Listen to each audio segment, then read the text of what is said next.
Gusto ko lang maging malinaw sa inyo na dito sa klase ko, ako ang nasusunod. Naintindihan? Ma'am, ito po yung assignment ko.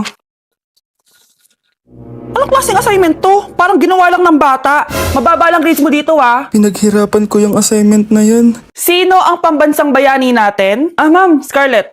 Ang pambansang bayani natin ay si... Oops! Napakabagal mo sumagot. Ang pambansang bayani natin. Straight to the point ang kailangan ko sagot. Ayusin yung sumagot ha. Hindi na kayo elementary. Opo, ma'am. Pinayagan ba kita kumain sa loob ng klase ko? Ma'am. Akin na yan. Kung ayaw niyong binabastos kayo, wag niyo akong bastusin. Ay, oo, be. Kain tayo sa labas mamaya, ha? Hala, galit na si ma'am. Umalis lang ako saglit, ganyan na kayo. First meeting pa lang natin, pinapakita nyo ng mga ugali nyo. Buti pa yung kabilang section, tahimik lang. Kayo na ata ang worst section na napuntahan ko. Kung kami ang worst section, ikaw ang worst teacher. Sorry po, ma'am. At dahil dyan, bibigyan ko kayo ng maraming assignment.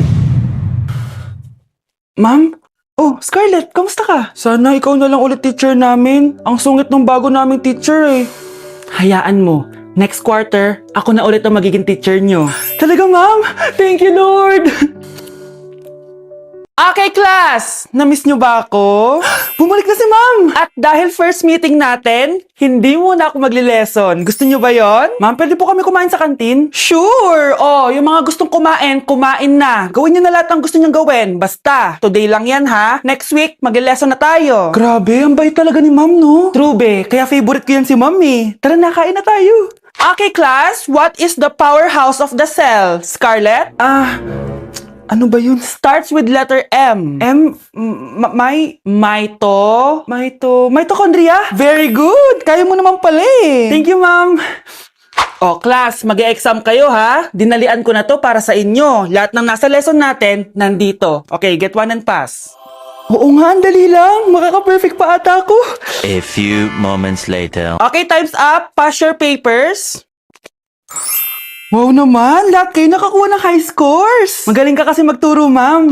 Okay, class, dahil Friday ngayon, gusto ko mag-enjoy kayo sa weekends. Kaya naman, hindi ako magbibigay ng assignment. Yes, thank you, ma'am. Makakagala ako. At isa pa, class, malapit ng mga anak si teacher, oh. Magli-leave muna ako ng ilang months. Ha? Habang wala ako, si Ma'am Diana muna ang papalit sa akin. Maging mabait kayo sa kanya, ha? Hi, class! Namiss niyo ba ako? At dahil first meeting natin, may surprise quiz kayo. Nandito na naman yung pet peeve ko. Hindi. Hindi! Class, may joke ako. Anong hayop ang hindi marunong magtago? Ano po, ma'am? Eh di, elepante, kasi di ba malaki siya? Corny ni ma'am. Rubes. Nakakatawa ka talaga, ma'am. Oh, +1 si Samantha, kasi siya lang yung tumawa. Thank you, ma'am. Lo, pwede pala yun? Ma'am, eto po, para sa inyo po to. Hala, ang ganda naman nito. Balita ko po kasi, ma'am, mahilig kayo sa halaman. Thank you, Samantha. Baka naman, ma'am, plus points sa quiz natin kanina. Sure, +5 ka na sa akin. Ikaw pa ba? Hala siya, pasip-sip to kay ma'am, oh. Okay, class dismiss. Pwede na kayo umuwi. Ma'am, ako na po magdadala ng mga gamit nyo para di po kayo mahirapan. Hatid ko na po kayo, ma'am. Aba naman, buti pa si Samantha, matulungin. Ginagawa niya lang naman yun para magka-plus points siya. Ay, nakakainis si Samantha, no? Halatang nagpapasip-sip lang siya kay ma'am. True. Kaya siya yung top 1 palagi eh, dahil sa mga binibigay na points si ma'am. Guys, tingnan nyo. Convoy yan ng magulang ni Samantha tsaka ni ma'am. Babayaran daw si ma'am para maging valedictorian si Samantha. Grabe. Sumusobra na kayo. Okay, class, may i-announce ako. Ang valedictorian natin ay si... Sino pa ba? Eh di si Samantha. Hala, totoo ba? Hindi ko expect. Congrats, Samantha! Ang galing nyo! Ang galing mong bumili ng grades! Ha? Scarlett, sit down! Ay, no! Convo nyo to, diba? Magkano binigay sa'yo, ma'am? 1 milyon? Wow, easy money! Hala, nagpapabayad si ma'am. Grabe. Ano kaya magiging reaction ng principal pag nasend ko to sa kanya? Hindi yan totoo! I-delete mo yan! Oops! Sorry na send!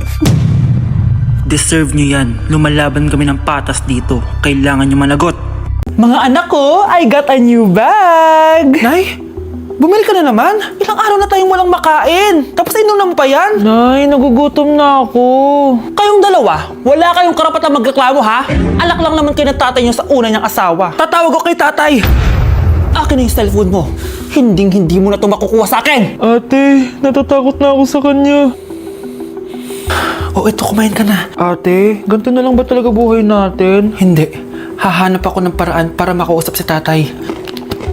Love, Padala ka naman ng 50,000, oh. Magbabayad kasi ako ng tuition ng mga anak mo. Tapos, ang dami pa nilang pinapabili. Tay, hindi totoo yan! Sinungaling siya! Wala na siya. Akala mo talaga makakasumbong ka? Talagang sinusubukan mo ko, ha? Walang iya ka talaga, tita! Ayan, diyan kayo nababagay. Ikukulong ko kayo dito. Wala akong pake kung anong mangyari sa inyo. Tay, tulungan mo kami. Ate, mamamatay na ba tayo dito? Tiwala lang, Kyle. Kakayanin natin to. Kyle? Ang taas ng lagnat mo! Tita, tulong! Dali natin sa hospital si Kyle! Ang ingay naman ng mga yun. May bago na naman akong bag! Kyle! Delivery po! Salamat naman, dumating na yung bago ko cellphone! Oh, ano pa ginagawa mo dyan? Binayaran ko na to sa online. Tama nga sila. Inuubos mo lahat ng pera ko sa mga luho mo. Ha? Ramon? Umuwi ka? Kukulong ko kayo dito. Wala akong pake kung anong mangyari sa inyo. Grabe ng pinagagawa ng babaeng to. Ginagawang hayop ang mga bata. Ramon, kailangan mo nang umuwi dito.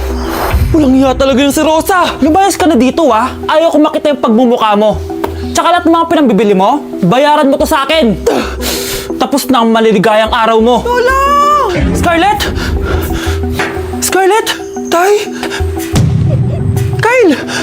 Okay na si Kyle. Buti na lang, agad niya siya nadala dito. Sorry mga anak. Kung alam ko lang, uuwi ako agad. Tay, ang importante, nandito ka na. Yay! Nandito na si tatay! Makakain na ulit tayo ng masarap, ate! Huwag kayong mag-alala, anak. Hindi na kayo malalapitan ng babaeng yon. Pangako.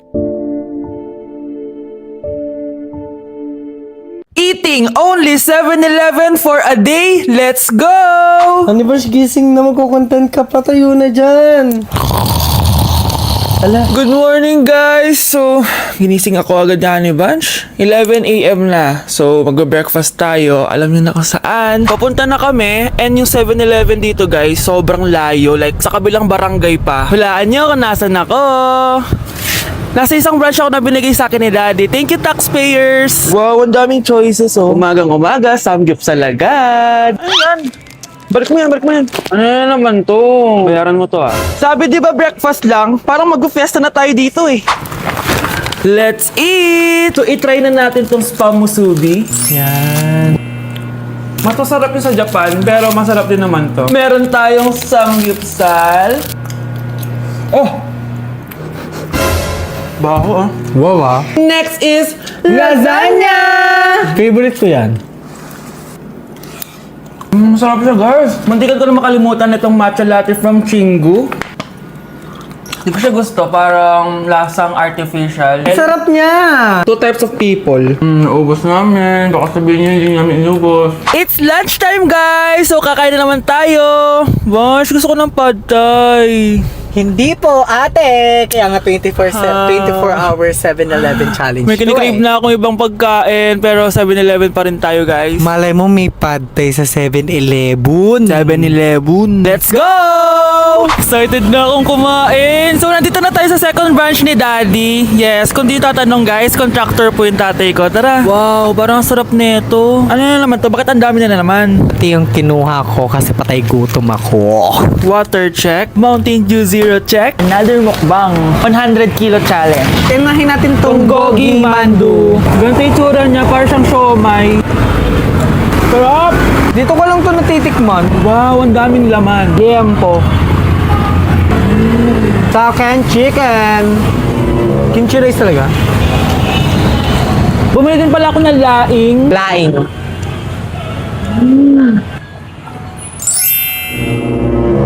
Hindi ko siya bet. Pwede dessert? May dessert pa? Busog na naman! Next Kaya stop! naman- Next stop na namin is dinner! It's dinner time! So, it's 7:17 na ng gabi and medyo nagugutom na tong tao na to. Saan kaya tayo kakain? Ayan, saan pa ba? Oh, may sisig, oh. Let's eat this. Guys, may Bicol Express. Okay, mukbang na naman. Kuya, pabili nito lahat. Okay guys, mag-haul na naman tayo, no? Tara. Guys, una natin titikman nitong chicken fillet nila. Parang, Parang family chicken nga. Sarap. mana natin ng bulgagi. Sarap, di ba? Sarap! Unboxing. Sana secret. Oh my gosh! Ang sarap nito! Ngayon lang namin na-explore yung mga pagkain sa 7-Eleven sa Pinas. Sausaw natin to sa sabaw ng Bicol Express. Okay, next naman namin natitikman na itong sisig. Masarap naman pag maasim. Grabe guys, nabustog talaga ako, malala. Kaya naman, kung may challenge pa kayo guys, i-comment nyo lang dyan at gagawin namin yan. So yun lang guys, thank you for watching and see you on my next vlog. Wow, vlogger.